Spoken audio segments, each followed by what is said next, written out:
Let me tell you a story about a boy named Sven. He was in the 5th grade, autistic, and couldn't read a single word, not even it, me, or the.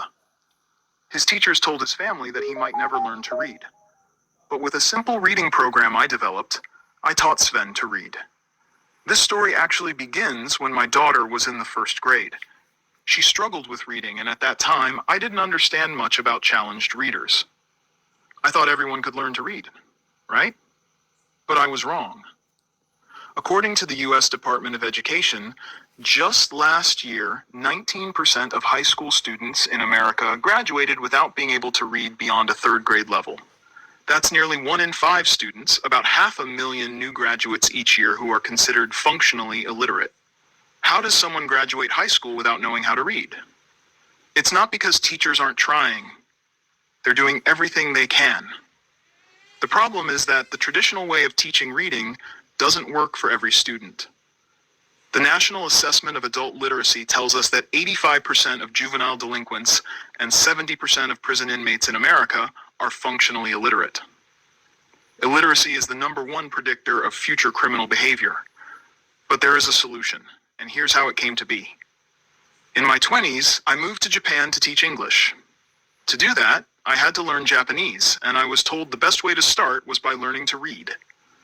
The Japanese have a system called hiragana, which simplifies reading. In just a week, I learned to read Japanese. Not the meanings of all the characters at first, but I could sound out and correctly pronounce the words. Years later, when my daughter faced her own struggles with reading, I remembered what I had learned in Japan. I decided to adapt that method for English. I worked with a reading specialist, and together, we listed all the sounds in the English language and analyzed the alphabet. Here's what I found. Out of the 26 letters in our alphabet, 12 make only one sound. But the other 14 letters, they make multiple sounds. Take the letter A, it makes 4 different sounds. The letter C makes 3. The letter O has 8 different sounds. This, I realized, is why English is so difficult to read.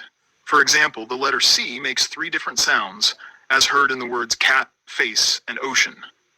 I also discovered that 17 of the letters in the alphabet are sometimes silent. Think about it. There's no B sound in the word doubt, no G sound in sign, no S in island, and no W in who.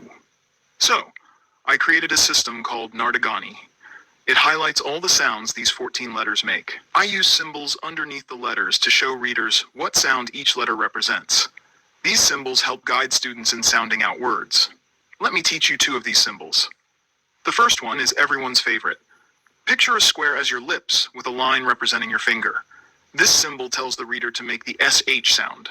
The SH sound appears in words like sugar with 1 S, mission with 2 S's, sheep with SH, vacation with a T, and social with a C.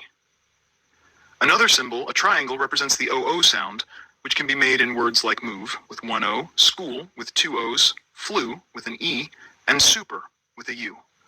What about silent letters? They're underlined in this system, making them easy to spot. For example, look at this sentence. We hum a tune for you. Notice how the letter U makes 3 different sounds. With our symbols, it's clear.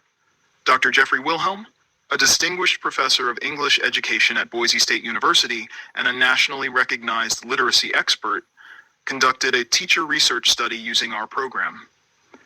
He concluded that it works because it reduces the cognitive overload that most people experience when learning to read English. We also conducted pilot programs in detention centers, where we saw incredible success. Nardagani has been approved by the Idaho State Department of Education for use in schools.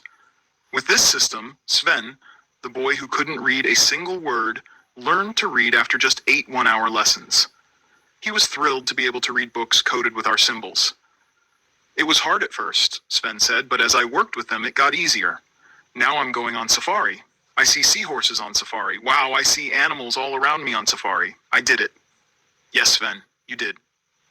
After those 8 lessons, Sven didn't need the symbols anymore. Last year in high school, Sven became a proud member of the National Honor Society of America. Sven once thought reading was impossible. Now he knows that anything is possible. Thank you.